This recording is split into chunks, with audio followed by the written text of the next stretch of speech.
नमस्कार, इन खबर में आपका स्वागत है। निर्भया के दोषियों को फांसी देने को लेकर के अभी भी असमंजस है। 1 फरवरी को सुबह 6 बजे फांसी दी जानी है, लेकिन इस बीच जो वकील जितने कानूनी दावों पे चल सकते हैं सब कुछ चलने की कोशिश की जा रही है। सुप्रीम कोर्ट में इस समय बहस चल रही है मुकेश की याचिका पे। उसने राष्ट्रपति ने जो मर्सी पिटीशन खारिज किया है उसको चैलेंज किया है जुडिशियल रिव्यू के तहत। यानी कि उसमें ये कहा गया है कि राष्ट्रपति ने अपने विवेक का इस्तेमाल किया ही नहीं और जेल अथॉरिटी ने भी उसमें कोई रिकमेंडेशन नहीं दी। लिहाजा जिस तरीके से मर्सी पिटीशन पे विचार किया जाना चाहिए था उस तरीके से विचार नहीं किया गया और मर्सी पिटीशन जो है वो जुडिशियल रिव्यू से बाहर नहीं है। खैर, वो कानून की बातें हैं। कानून के मुताबिक दोनों पक्ष के वकील यानी कि सरकारी वकील तुषार मेहता और मुकेश कुमार के वकील वृंदा ग्रोवर बहस कर रहे हैं। बट इस बीच जो विनय ने स्केच बनाया था, जो 19 पेज की डायरी लिखी और एक कहा जा रहा है कि 170 पेज की डायरी लिखी है, उसको लेकर के उसके जो वकील हैं AP सिंह, वो कई बार कोर्ट में गुहार लगा चुके हैं कि उस डायरी को उन्हें दिया जाए ताकि वो मर्सी पिटीशन लगाएं और उसमें उसका इस्तेमाल करें। जेल अथॉरिटी ने ये कह दिया कि ऐसी कोई 170 पेज की उसके पास डायरी विनय की नहीं है। हाँ, जो अभी उसने 15-20 यानी 19 पेज की एक स्केच बनाई है जिसमें कुछ मैसेज लिखे हुए हैं, वो उनके पास है, वो उसने हैंड ओवर कर दिया है।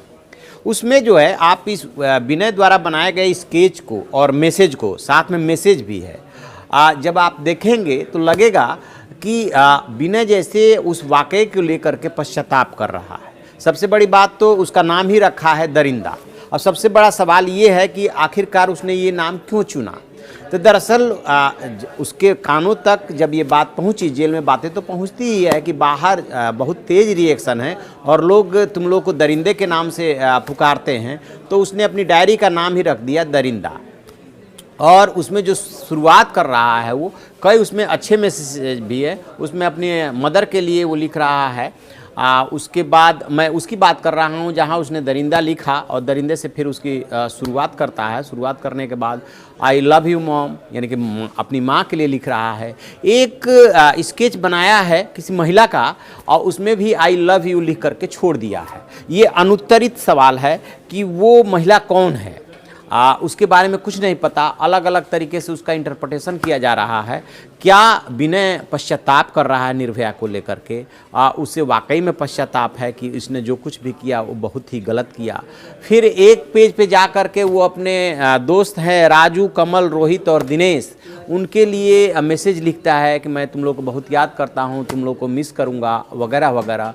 तो माँ को भी याद कर रहा है, अपने दोस्तों को भी याद कर रहा है। सबसे बड़ी बात कि 16 दिसंबर 2012 को जो वो घटना हुई थी उस घटने को भी स्केच में उसने उकेरा है और उसमें अभिव्यक्त करने की कोशिश की है कि कैसे वो सब कुछ हुआ। यानी कि उसके दिमाग में ये सारी बातें घूम रही है और उसमें पश्चाताप भी कहीं ना कहीं आप कह सकते हैं कि दिख रहा है। जब अपने दोस्तों के लिए मैसेज भेज रहा है, माँ के लिए भेज रहा है, एक महिला का स्केच बना करके आई लव लिख करके छोड़ दिया है। 16 दिसंबर 2012 को याद कर रहा है और ऐसे ही और बहुत सारे उसमें मैसेजेज हैं। कुछ शेरो शायरी भी उसने करने की कोशिश की है। यही वो 19 पेज का उसकी डायरी है जो कि जेल अथॉरिटी ने उसको सौंपा है वकील को। आप देखेंगे इन पेजेज को, हम आपको दिखाएंगे कि उसमें क्या क्या मैसेज उसने लिखा है। तो अभी तो विनय के पास जो है क्यूरेटिव और मर्सी पिटीशन का ऑप्शन है। देखते हैं कि वो कौन सा ऑप्शन इस्तेमाल करता है। अभी जो फिलहाल सुप्रीम कोर्ट में बहस चल रही है वो मुकेश कुमार के जुडिशियल रिव्यू पे चल रही है। जैसे ही उसमें कोई फैसला आएगा, अपडेट मिलेगा, हम आपको बताएंगे। आप देखते रहिए हमारा डिजिटल चैनल इन खबर। Thank you. इन खबर चैनल को सब्सक्राइब करें और बेल आइकन दबाना ना भूलें।